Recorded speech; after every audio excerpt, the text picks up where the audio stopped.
Derrick Henry is beloved by fantasy football managers thanks to an incredible 2,000-yard season in 2020.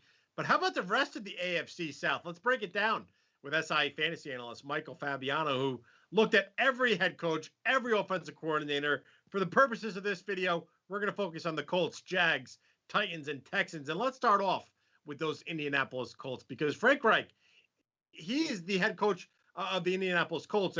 But when he was with the Philadelphia Eagles, Carson Wentz had his best season statistically. What do you expect to see from Wentz now that he's playing under Frank Reich, this time in Indianapolis? It was the perfect fit, right, in terms of that trade.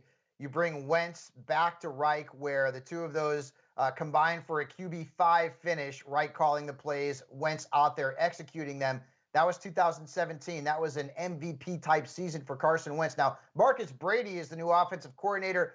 He spent much of his coaching career in the Canadian Football League, but I don't know that Frank Reich is not going to be still calling the plays in 2021. I'm not saying that Carson Wentz is going to bounce back and be a top 5 player, but when a player is traded to a team where he's already very familiar with the coaching staff, with the offense, I mean, that's a good thing. So Wentz is going to be a late round QB2 who could potentially be a pretty good bargain, especially when he's matching up against the Houston Texans and Tennessee Titans, whose defenses were not all that great last season. Let's focus in on the Jacksonville Jaguars. Hey, Urban Meyer, he spent most of his career in the college ranks. We know him as the former head coach of Ohio State and of course the Florida Gators. What do you make of what he's going to bring to the table for some of these Jaguar playmakers? Well, he brought Darrell Bevell to the table, and Darrell Bevell is going to be the offensive coordinator there. And maybe that's not great news for the Jaguars wide receivers, because wide receivers under Darrell Bevell had 1,000+ yards just 4 times. 4 times. And Bevell's been an OC for a long time in the National Football League. So you look back at the numbers, I mean, he's had 4 top 10 finishes in 14 years.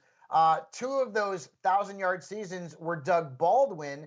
And Bevell's also had just 8 top 24 finishes among wide receivers. So while we like DJ Chark, while the hype machine has already began for Laviska Shenault, Marvin Jones Jr. is also in the mix there in Jacksonville.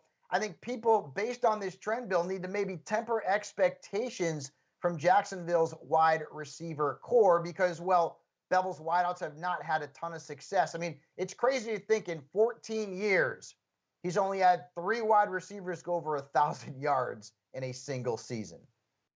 All right, let's talk about the Tennessee Titans. We know Mike Vrabel is still the head coach in Tennessee, but their offensive coordinator last year, Arthur Smith, he took a job in Atlanta as the Falcons head coach. What do you make of the new system that the Titans will have in place for 2021? So they brought in Todd Downing, and Todd Downing had 1 season as an NFL offensive coordinator. That was 2017 with the Raiders, and it was bad. But I give him a little bit of a pass here, right? Because Derek Carr was still a pretty young quarterback at that time. Derek Carr's never going to put up great numbers. That's just not who he is. Marshawn Lynch was his featured back, and he was past his prime.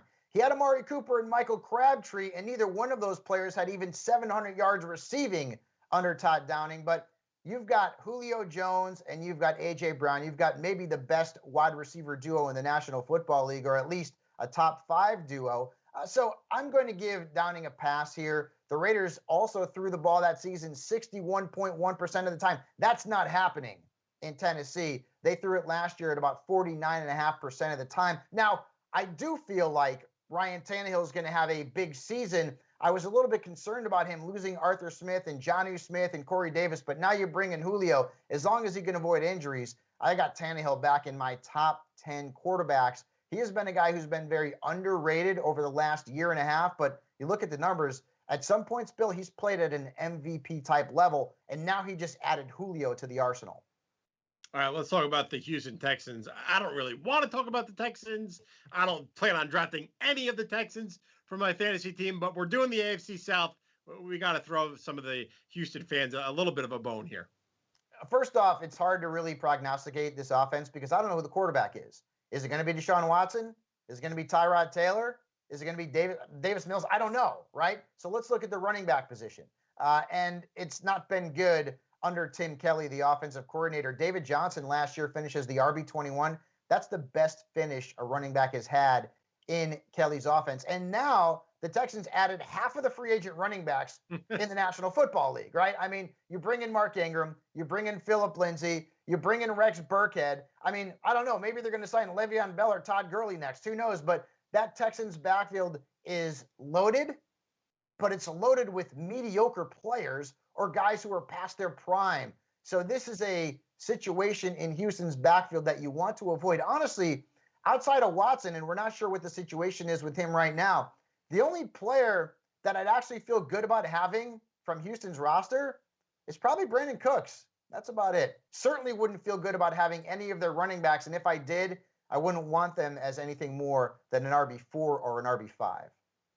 We got plenty more fantasy football analysis from Michael Fabiano and the rest of the great team from Sports Illustrated. Check it all out. Go to si.com/fantasy.